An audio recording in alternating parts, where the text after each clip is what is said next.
한 주간 기독교계 이슈를 살펴보는 시간입니다. 기독교연합신문 이현주 기자와 함께하겠습니다. 안녕하십니까? 네, 정부의 방역 정책 개편안을 놓고 이런저런 이야기가 많이 나오고 있죠. 네, 현행 수도권 2단계가 14일에 종료가 되고요. 정부는 새로운 개편안을 15일부터 적용하겠다고 밝혔는데요. 네. 새로운 개편안에는 종교 활동에 대해 1단계부터 아예 50% 제한 조치를 해놓은 상태라서 기독교계의 반대 목소리가 높은 상황입니다. 기존 사회적 거리두기 단계보다 오히려 강화된 게 아니냐 이런 우려도 나오고 있습니다. 네, 아직 확정된 건 아니지만 정부가 방역 대상에서 종교 시설에 유독 좀 강화된 방안을 적용하겠다는 의지가 담긴 것 같긴 합니다. 네, 그러니까 기독교계가 더욱 받아들이기 힘든 것은요, 정부의 통계 발표 방식인데요. 네. 집단 감염 통계 발표에서 지난 1월에는 종교시설이 17%라고 하고 이번에는 종교시설을 34%로 발표했습니다. 통계가 2배로 늘어난 것은 신천지를 여기에 포함시켰기 때문인데요. 작년 2월에 신천지 집단 감염 당시에는 밀집 시설의 위험성 등에 대해서 정부가 전혀 예측을 하지 못했던 상황이었다는 점에서 사실 종교 행사 관련으로 포함시키는 것 자체가 좀 무리가 있는 부분이라는 생각이 드는데요.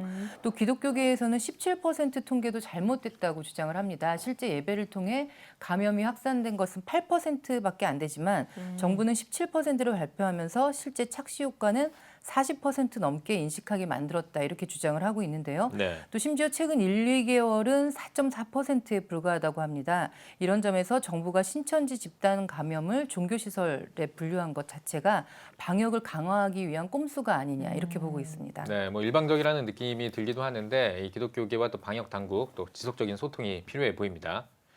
네. 예. 얼마 전에 그 기사 보셨을 거예요. 그 부산시장 후보가 종교나 체육 행사 자체를 원천적으로 좀 금지하고 네. 필요시에는 장관이나 광역지자체장의 허가를 얻어서 개최하는 방식으로 전환해야 한다. 여기에 대해서 어떻게 생각하냐 이렇게 문체부 장관한테 질의를 한 적이 있습니다. 네네. 사실상 예배 허가제를 언급한 것인데요. 우리 헌법의 기본권인 종교의 자유를 완전히 제한하는 비상식적인 발언으로 논란이 된 바 있습니다. 예. 방역 정책에 대해서도 아주 초미의 관심사인데요. 바로 학습권 문제가 관심입니다. 예. 서울시 교육청은 현행 기준에서도 2.5단계에서 3분의 2 등교를 유지해야 한다고 주장을 하고 있는데 온라인 수업 1년을 하면서 학생들의 지적 그 학습 능력이 굉장히 하락한 것으로 확인되면서 등교 수업에 대한 목소리가 높아지고 있는 것이죠. 네. 결국에는 종교 활동도 학습권의 측면과 유사하게 조절되어야 한다는 목소리가 나오고 있습니다. 네. 네, 개편안의 수정이라든지 또는 예배 자유를 침해받지 않기 위해서 기독교계가 주장해야 할 내용도 좀 있을 것 같습니다. 네, 일단 지금 기독교계는 헌법소원 등의 대응을 하고 있지만 정부 통계에 대한 정보 공개 청구 또 정확한 통계에 대한 확인이 좀 필요하다는 생각이 드는데요. 네. 정확하게 말하면 그 방역의 효율을 높이기 위해서는 어디에서 감염이 됐는지 장소가 아니라 어떻게 감염됐는지에 대한 그 감염 방법, 경로에 대한 파악이 중요하다는 생각입니다. 예. 교회에서 걸렸다, 직장에서 걸렸다, 학교에서 걸렸다 이것이 의미가 있는 통계가 아니고요.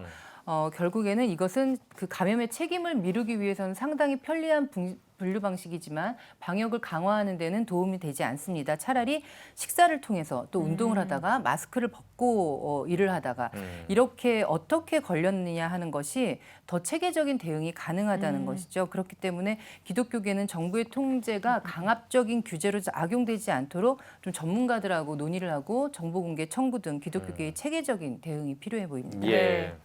정부가 방역정책 개편안에 어떤 내용을 담을지 관심이 모아지고 있습니다. 충분한 소통과 이해를 바탕으로 마련되길 바라겠습니다. 이현주 기자 잘 들었습니다.